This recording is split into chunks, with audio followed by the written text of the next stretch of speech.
ପାଖରେ ଆମର ଏଇ ଅସ୍ତକାମୀ ସୂର୍ଯ୍ୟଟି ଭାରି ସୁନ୍ଦର ଦେଖାଯାଆନ୍ତି। ସାଙ୍ଗମାନେ ଦେଖୁନାହାନ୍ତି କେଡେ ସୁନ୍ଦର ଦେଖାଯାଉଛନ୍ତି, କେଡେ ସୁନ୍ଦରିଆ ଫଟୋ ଆମେ ଉଠେଇଛୁ। ସମୟ ପାଇଲେ ଅପଲୋଡ କରିଦେବି।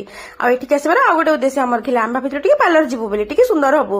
ହେଲେ ଦେଖାଯାଉ ପକେଟ ସାଥ ଦଉଛି କି ନାହିଁ। କିନ୍ତୁ କଣ ହବ, ଗଲୁ ଯେମିତି ଗଲୁ ସେଇ ବାଟେ ବାଟେ ଫେରିକି ଆସିଲୁ। ଖାଲି ଗୋଟେ ୟୁଟର୍ନ ମାରିଦେଲୁ। ପାର୍ଲର ଚେୟାରରେ ବସି ମାନେ 500 ଟଙ୍କାର ଆରମ୍ଭ। ମୋ ଜେଜ କହନ୍ତି ଖାଲି ପଇସା ପଛପଟେ ନିଆଁ ଲଗଉଛି। ହଁ ସେଇଗୁଡା ଭାବିକି ପଳେଇ ଆସିଲି। ଛାଡନ୍ତୁ, ଗଛରେ ଆଗ ପାଣି ଦବାକୁ ଭାବିଲି, ଗଛ ଗୁଡା ମତେ ଖାଲି ଟହଳ ବିକଳ ହେଇକି ଅନେଇଛନ୍ତି। ଖରା ଟିକେ ଟିକେ ହଉଛି, ତାଙ୍କ କାମ ସାରିଲି, ରୋଷେଇ ଆରମ୍ଭ ହେଲା। ଯାହା ହେଲା ରୁଟି ଆଉ ଆଳୁ ମଟର ତରକାରୀ ସବୁ ପକେଇ କରିଦେଲି। ତାପରେ ଭାବିଲି ଯୋଉ କାମ ପାଇଁ ଯାଇଥିଲି ସେ କାମଟା ପରେ ଅଧା ଛାଡି ଦେଇଛି, ଏତେ କୌଣସି କାମ ଅଧା ଛାଡିବାର ଅଭ୍ୟାସଟି ମୋର ନାହିଁ। ତାପରେ ଭାବିଲି ଏତେ ଟଙ୍କା ସିନା ପାର୍ଲରରେ ଦେଇପାରୁନି, କିନ୍ତୁ ଯୁଗାଡ ନିଶ୍ଚିତ ଲଗେଇବି। ଫ୍ରିଜ ଖୋଲି ନାଲି ନାଲି ଟମାଟୋ ସ୍ୱାମୀ ଆଣିଥିଲେ, ସିଧା ଗୋଟେ କାଟିଲି, ଗୋଟେ ଫାଳ ରଖିଲି ମୋ ମୁହଁରେ ସିଧା ଘଷିବି ବୋଲି, କାରଣ ମୁହଁରେ ଆଜିକାଲି ଟିକେ ଡାର୍କ ସ୍ପଟ ହଉଛି। ଆଉ ଗୋଟେ ଫାଳ ରଖିଲି, ତା ଦେହରୁ ପଲ୍ପ ବାହାର କଲି, ହଳଦୀ ବେସନ ଦହି ତା ସାଙ୍ଗରେ ଟମାଟୋର ପଲ୍ପ ମିଶେଇ ଦେଲି।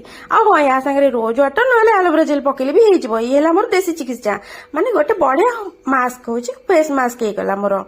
ଫାଷ୍ଟ ମୁଁ ସେ ଟମାଟୋଟାକୁ ମୁହଁରେ ଘଷିଦେଲି। ଆଉ ଖୁସି କଣ କହୁଛି ଶୁଣନ୍ତୁ।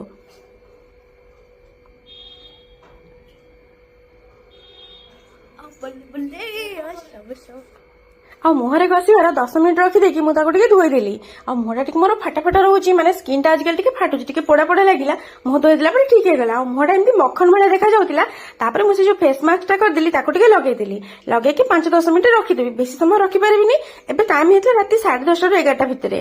ତାପରେ ସେଠି 10 ମିନିଟ୍ ପରେ ଧୋଇ ଦେଇକି ପଳେଇ ଆସିଲି। ଆଉ ମୁହଁଟା ପୁରା ଲାଗୁଥିଲା ଯେମିତି ମଖନ ଭଳିଆ, ମତେ ତ ଏଇଆ ଫିଲ୍ ହଉଥିଲା। ଆଉ ଆପଣମାନଙ୍କୁ ଯଦି ମୋର ଏଇ ଯୁଗାଟା ଭଲ ଲାଗୁଥିବ, ଆପଣମାନେ ନିଶ୍ଚିନ୍ତ ଟ୍ରାଏ କରିବେ। ଆଉ କମେଣ୍ଟରେ ୟେସ୍ ବୋଲି ଲେଖିବେ ଯଦି ଭଲ ଲାଗିବ। ଆଉ ଖୁସି ମୁହଁରେ ଲଗେଇ ଦେଇଥିଲି, ତାକୁ ଏତେ ବଢିଆ ଲାଗୁଛି ଯେ ସେ ଦେଖୁନାହାନ୍ତି ଆପଣମାନଙ୍କୁ ଦେଖଉଛି ଆସିକି, ତା ଗାଲ ଗୁଡା କେତେ ଗୁଲୁମୁଲୁ ଦେଖାଯାଉଛି।